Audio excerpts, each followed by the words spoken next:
In today's video, we are going to break down the major differences between Islands of Adventure and Universal Studios Florida to decide which park is going to be best for you on your Universal Orlando vacation. Should you visit both? Should you visit one or the other? We are going to break down the parks in different categories to help you decide and help you be informed on what's at each park. Let's go do this. Let's start over here at Islands of Adventure. Now this, among amusement park lovers, is one of the most amazing parks in Florida and the whole country, because of how many amazing attractions are here. The theme of this park is lands. So if you're a fan of any movie franchises like Jurassic Park, Marvel, Harry Potter, or Dr. Seuss, then this park is going to be for you. Islands of Adventure is definitely more for the thrill seekers. As you can see behind me, we have Jurassic World Velocicoaster here and the Incredible Hulk coaster just in this view. There's also Hagrid's Magical Creatures Motorbike Adventure. There's Dr. Doom's Fearfall. So those are just some of the top highlighted attractions, but there's a bunch of other ones like Skull Island Reign of Kong, which is great, the Spider-Man ride, which is great. If you've heard anything about Universal, you've probably heard about the rides in this park right here. So as I mentioned before, Islands of Adventure is pretty much sectioned off into lands. Right behind me, you can see Seuss Landing. Then we're going to have the Lost Continent, which is an original Universal creative concept that actually doesn't have any attractions left in it. So it's a big question mark for now, but that's a story for another day. And then we have Hogsmeade in the Wizarding World of Harry Potter, definitely the most popular land here. Then we have Jurassic Park for all you Jurassic franchise lovers. Toon Lagoon, which is based on old comics like Popeyes and all those comic books. And then we have Marvel Superhero Island, which I know it might be confusing because Disneyland has Marvel, Universal Orlando has Marvel, but this Marvel is based off of the comic books rather than the Disney movies. But in Marvel Superhero Island, you can still ride rides like Spider-Man, the Hulk, Stormforce, Accelatron, and Dr. Doom's Fearfall. Even though this park might seem like the park for thrill seekers, I'm standing in front of the Seuss Landing because I want to show what you can do if maybe you're not a thrill seeker or maybe you're coming with kids, why Islands of Adventure might be a good park for you. Seuss Landing is the main kid-friendly area in Islands of Adventure. Here they have If I Ran the Zoo, which is a play area, the Carousel, which is a Seuss-themed carousel, Cat in the Hat, which is a dark ride, One Fish, Two Fish, Red Fish, Blue Fish, which is a Dumbo type ride where you might get a little wet. Seuss Landing is also home to one of the new reimagined quick service locations, Circus McGurk's Cafe Stupendous, which has delicious food options for lunch. I would say really the one thing about Islands of Adventure is it doesn't have that many breakfast options. So if you're coming here for the morning, you might want to get something before, bring a little Cheerios or something to the park with you, because most of these quick service locations open at 11 a.m. They'll also have fun shows throughout the day, like Oh, the Stories You'll Hear here in Seuss Landing. And you can meet characters like the Lorax, the Grinch, and High in the Sky Sue Charlie Train Ride, which is a fun ride that takes you all throughout Seuss Landing.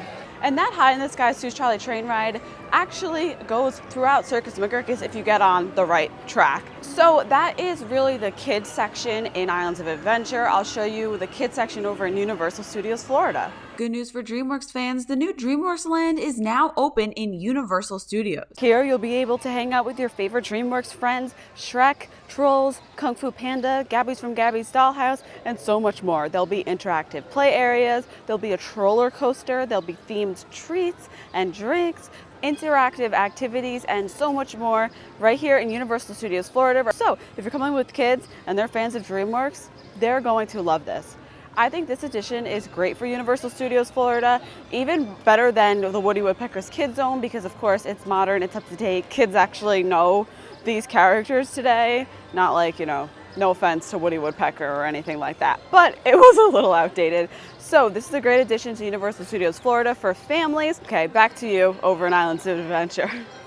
So who should go to which park? If you're a thrill seeker, both parks have intense attractions, but Islands of Adventure really takes the win here just because of the really intense and thrilling attractions they offer. If you're visiting with young children, we just showed you Seuss Landing. So this has 4 attractions. that kids can enjoy. You can also enjoy Camp Jurassic over in Jurassic Park, a kid play area, or the Raptor Encounter where you can meet Blue, which is really fun for all ages. The most popular attraction here by far is the Jurassic World Velocicoaster. It is one of the most intense and thrilling rides in all of the park. So once again, I would say Islands of Adventure, if you're looking for intense rides, is definitely the park that you're gonna wanna visit.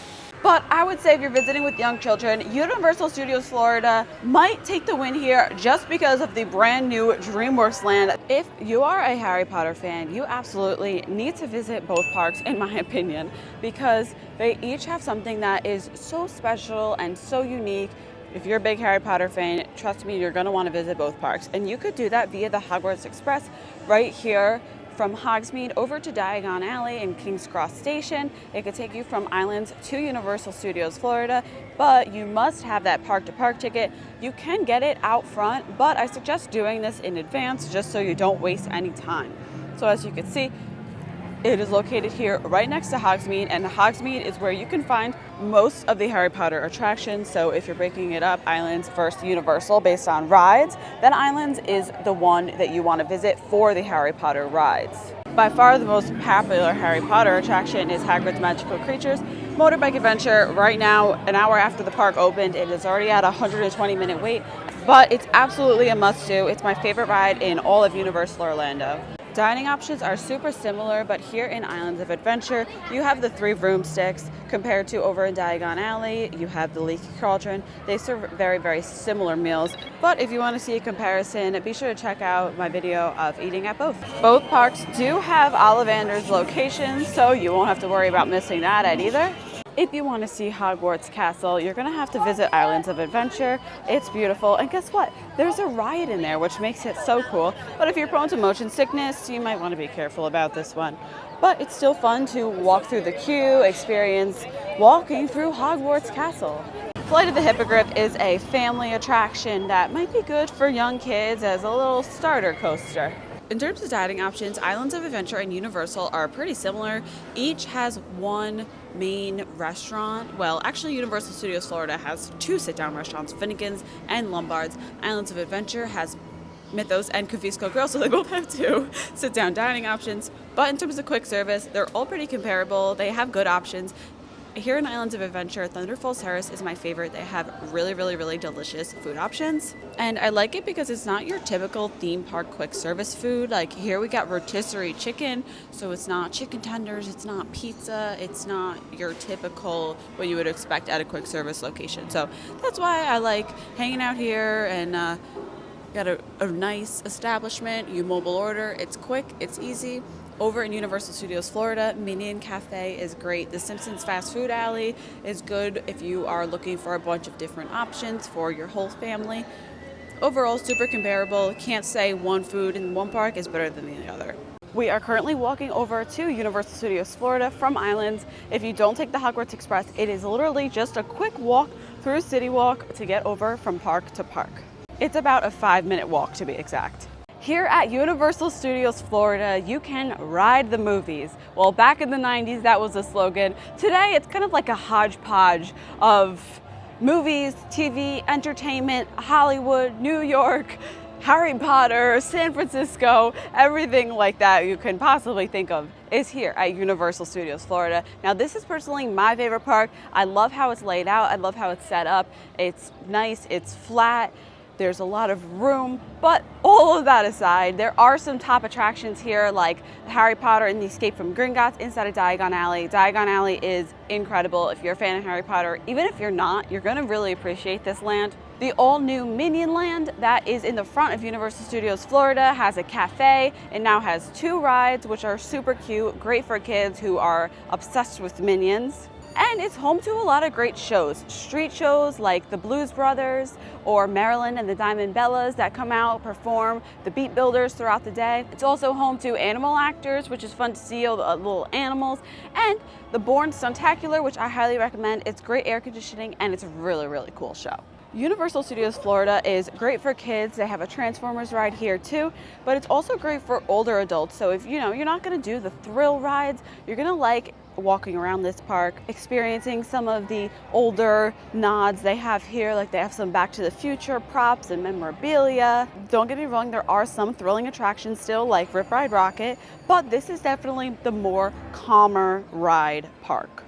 So now let's talk about some pro tips and tricks to help you plan if you should visit Islands of Adventure or Universal Studios Florida. The first one is to check the Universal app and see which park is offering early park admission.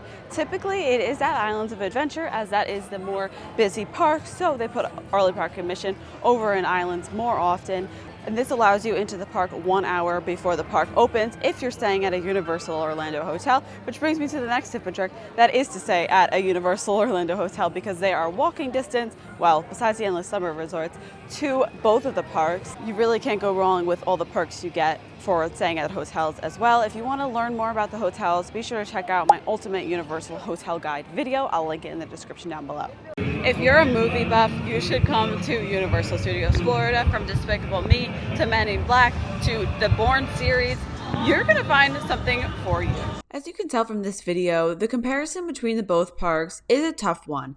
I personally, if you have the time, if you have the money, if you have the energy to go to both parks, recommend checking out both Universal Studios Florida and Islands of Adventure. They're different, but they're unique and they're amazing in their own ways. If you're a thrill seeker, I definitely recommend Islands. If you want a more regular theme park experience, want to have some nostalgia, head over to Universal Studios Florida. But either one you visit, you are going to have the most amazing time. So that is an overall comparison of Islands of Adventure and Universal Studios. I hope this helped in planning your Universal trip. Be sure to give this video a big thumbs up, subscribe to the Krystal Palace right down below, and I will see you guys in the next one. Peace.